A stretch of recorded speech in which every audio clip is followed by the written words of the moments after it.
வணக்கம், இது ஏகேகே எபிசோட்.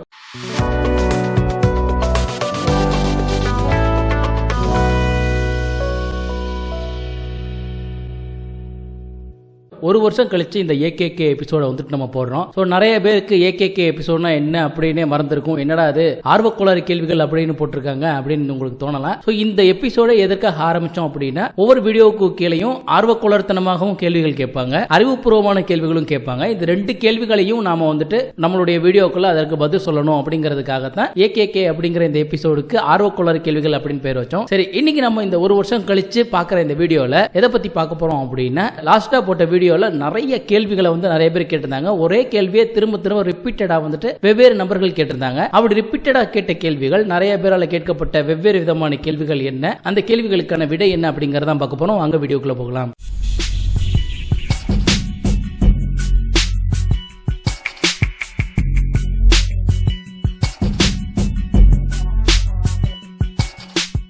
கார்த்திக் அப்படின்றவர் வந்து ஒரு கேள்வி கேட்டிருக்காரு. ப்ரோ, நீங்க சொல்ற எல்லாமே என்னமோ எனக்கு பொய் மாதிரியே ஒரு ஃபீலிங்கா இருக்கு அப்படின்னு வந்துட்டு அவர் சொல்லியிருக்காரு. அது ஒன்றும் இல்லை ப்ரோ, இல்லுஷரி ட்ரூத் எஃபெக்ட் அப்படின்னு ஒரு விஷயம் சொல்லுவாங்க. அது என்ன அப்படின்னு பார்த்தீங்கன்னா, தொடர்ச்சியாக நாம பொய்யான தகவல்களுக்கே எக்ஸ்போஸ் ஆயிட்டு இருக்கோம்னு வச்சுக்கோங்களேன். ஒரு கட்டத்தில் உண்மையான தகவல் நம்ம கிட்ட கொண்டு வரும்போது அந்த உண்மையான தகவலை ஏத்துக்கிறதுக்கு நம்மளுடைய மனசு ஒத்துக்காது. அப்ப இந்த புதிய உண்மையான விஷயம் வந்து நம்ம கிட்ட வரும்போது அந்த உண்மை பொய்யா இருக்குமோ அப்படின்ற ஒரு டவுட் வரும். இந்த மாதிரியான ஒரு எஃபெக்டால தான் நீங்க பாதிக்கப்பட்ட இருக்கீங்க. பொதுவாக ஆய்வுலகம் எடுத்துக்கிட்டீங்கன்னு வச்சுக்கோங்களேன், இந்த மாதிரியான புதிய தரவுகளின் அடிப்படையிலான ஆய்வு முடிவுகள் வந்து ஏற்கனவே இருக்கிற அந்த தரவுகளின் அடிப்படையில் இருக்கிற ஆய்வு முடிவுகளை மாற்றி அமைக்கும். இப்படி மாற்றி அமைச்சுன்னா திறந்த மனதோடு அதை வரவேற்று அந்த புதிய விஷயங்களை வந்துட்டு அவங்க அப்டேட் பண்ணிக்கிறாங்க.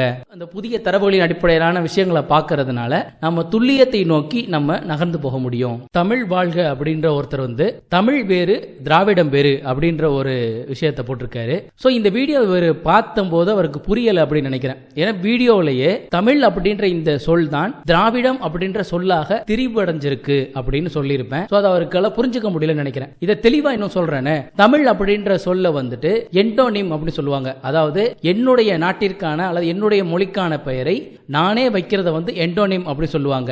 அதே இது திராவிடம் அப்படிங்கிறது சமஸ்கிருத மொழியாளர்கள் தமிழ் அப்படின்ற இந்த சொல்லை உச்சரிக்க முடியாம தவறுதலாக அவங்களுடைய மொழியில எப்படி உச்சரிக்க முடியுமோ அந்த உச்சரிப்புல வந்து திரிந்த வடிவில் வந்து அதை உச்சரிப்பாங்க. அப்படி அவங்க திரிந்த வடிவில் உச்சரித்த அந்த சொல் தான் திராவிடம் அப்படின்ற அந்த சொல். இத எக்ஸோனேம் அப்படின்னு சொல்லுவாங்க. இந்த என்டோனேம் எக்ஸோனேம் தெரிஞ்சுக்க வேண்டிய அவசியம் என்ன அப்படின்னா, ஒரு சொல்லானது எப்படி வெவ்வேறு மொழிகளுக்கு சென்று அங்கு பரிணாமம் அடைகிறது அப்படிங்கறத நம்மளால தெரிஞ்சுக்க முடியும். அதனால தான் இந்த என்டோனேம் எக்ஸோனேம் அடிப்படையா வச்சுக்கிட்டு இந்த சொல்லுடைய மூலம் என்ன, எப்படி இது திராவிடம் அப்படின்ற சொல்லாக தெரிந்தது அப்படிங்கறத போன வீடியோல நான் பேசியிருந்தேன். அருண்குமார் அப்படின்றவர் ஒரு கேள்வி கேட்டிருக்காரு. திராவிடம் என்ற சொல்லே சமஸ்கிருதம் தான் அப்படின்னு வந்து சொல்லியிருக்காரு. சோ இவருக்கு வந்து இந்த வீடியோல மறுபடியும் புரிதல் பிரச்சனை தான். திராவிடம் அப்படின்ற இந்த சொல் தமிழ் அப்படின்ற சொல் இருக்கு பாத்தீங்களா, அதோடைய திரிந்த வடிவம் தான். சமஸ்கிருதத்தில் அவங்க திரிந்த வடிவத்தில் திராவிடம் அப்படின்னு சொல்லியிருக்காங்க. ஆனா இந்த திராவிடம் அப்படின்னு சொல்றோம் பாத்தீங்களா, தீ போட்டு ராவிடம் எழுதுறோம்ல, இந்த திராவிடம் அப்படிங்கிற பேர்ல சமஸ்கிருத நூல்கள் அவங்க முதல்ல குறிப்பிடல. அவங்க எப்படி குறிப்பிட்டிருந்தாங்க அப்படின்னா, இத்து போட்டு ரவிடம் அப்படின்னு போட்டிருந்தாங்க, திராவிடம் அப்படின்னு குறிப்பிட்டிருந்தாங்க. இந்த திராவிடம் அப்படின்ற சொல் வந்து நேரடியா தமிழ் அப்படின்ற இந்த சொல்லுல இருந்து திரிந்த ஒரு சொல் கிடையாது. என்னங்க எனக்கு ஒண்ணுமே புரியல. தமிழ் அப்படின்ற இந்த சொல்லுல இருந்து பிராகிருத மொழியில தமிழ அப்படின்னு தெரிஞ்சிச்சு. அதுக்கப்புறம் பாலி மொழியில தமிழோ அப்படின்னு பிரிஞ்சிச்சு. அதுக்கப்புறமா சமஸ்கிருத மொழியில திராவிட அப்படின்னு பிரிஞ்சிச்சு. அந்த சமஸ்கிருதத்திலே நீங்க கல்வெட்டுகளை பார்த்தீங்கன்னா திராமிட அப்படின்னு சில கல்வெட்டுகளை குறிப்பிட்டிருப்பாங்க. ஸோ இந்த தமிழ் அப்படின்ற சொல்லுதான் வெவ்வேறு மொழிகள்ல அந்த மொழியின் உச்சரிப்புக்கு ஏத்த மாதிரி வெவ்வேறு வடிவங்கள் எடுத்திருக்கு. இதை திரிபு அப்படின்னு சொல்லுவாங்க. இந்த மாதிரியான தமிழ் அப்படின்ற இந்த சொல் வேறு மொழியில வந்து வேற மாதிரி உச்சரிச்சாங்கன்னா அது அந்த மொழியுடைய மூலச்சொல் கிடையாது. பிரகாஷ், தமிழ் டைகர், விஜயகுமார் அப்படின்ற இந்த 3 பேருமே ஒரே கேள்வி தான் வேற வேற மாதிரி கேட்டிருந்தாங்க. அது என்ன அப்படின்னா, நம்ம சங்க இலக்கியத்தில் இந்த திராவிடம் அப்படின்ற சொல் இருக்குதா அப்படின்னு வந்து அவங்க கேட்டிருந்தாங்க.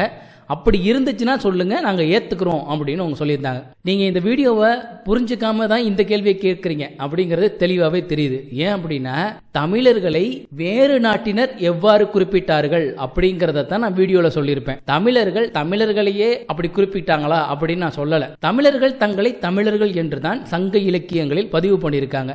இந்த தமிழர் அப்படின்ற சொல்லத்தான் பிற மொழியாளர்கள் அந்த மாதிரி வந்துட்டு அவங்க திரிந்த வடிவில் வந்து சொல்லியிருந்தாங்க. ஸோ இதை தான் நான் வீடியோவில் பதிவு பண்ணியிருந்தேன்.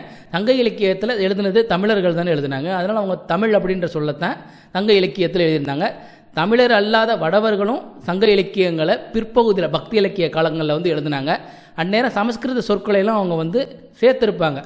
ஆனாலும் அவங்களுக்கு தமிழ் அப்படின்ற அந்த மொழியுடைய பெயர் தெளிவாக தெரிஞ்சதுனால அந்த டைமில் அவங்க திராவிடம் அப்படின்ற சொல்ல சங்க இலக்கியங்களை பயன்படுத்தலை. அடுத்ததா ராஜ்குமார் அப்படின்றவர் ஒரு கேள்வி கேட்டிருக்காரு. லெமுரியா கண்டத்தில் வாழ்ந்த தமிழர்களின் கூட லிம்ரிக்கேன் என்று சொல்லி இருக்கலாம் அல்லவா? லே எப்படி டேவாவாக மாறும்? திம்ரிக்கே அப்படின்ற சொல்லத்தான் லிம்ரிக்கேன்னு குறிப்பிட்டிருந்தாங்கன்னு போன வீடியோவில் நான் சொல்லியிருந்தேன்.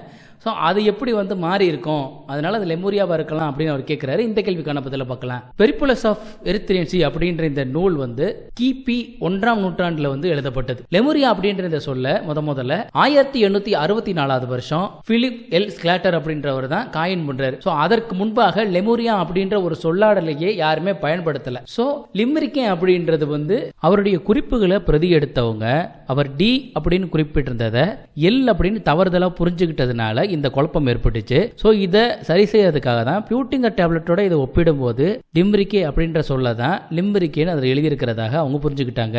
தமிழ் அப்படின்ற சொல்லுடைய திரிந்த கிரேக்க மொழி வடிவம் தான் இந்த தாமரிக்கே திம்ரிக்கே அப்படின்ற இந்த சொற்கள் எல்லாம். அடுத்ததான் சாரா சில்க் அண்ட் ரெடிமேட் அப்படின்ற ஒரு யூடியூப் யூசர் வந்து ஒரு கேள்வி கேட்டிருக்காரு. தமிழன் மட்டும் திராவிடன் என்று ஏற்றுக்கொள்ளணும், மற்ற மொழிக்காரன் ஏற்றுக்கொள்றானா, மற்றவெல்லாம் வந்து தன்னை திராவிடன் சொல்லிக்கிறானா அப்படின்னு கேட்கிறாரு. ஸோ இந்த கேள்விக்கு நாம வந்துட்டு பதில பார்க்கலாம். நீங்க வந்து இந்த திராவிடன் அப்படின்ற சொல்லை நான் ஏத்துக்க மாட்டேன்னு சொல்றீங்க பாத்தீங்களா, இது நீங்க எடுத்த பொலிட்டிக்கல் ஸ்டாண்டோடைய அடிப்படையில் சொல்ற விஷயம். நான் என்னுடைய வீடியோல பேசிட்டு இருக்க விஷயம் வரலாற்று தரவுகள் அடிப்படையில் இருக்கிற தகவல்களை வந்து சொல்லிட்டு இருக்கேன்.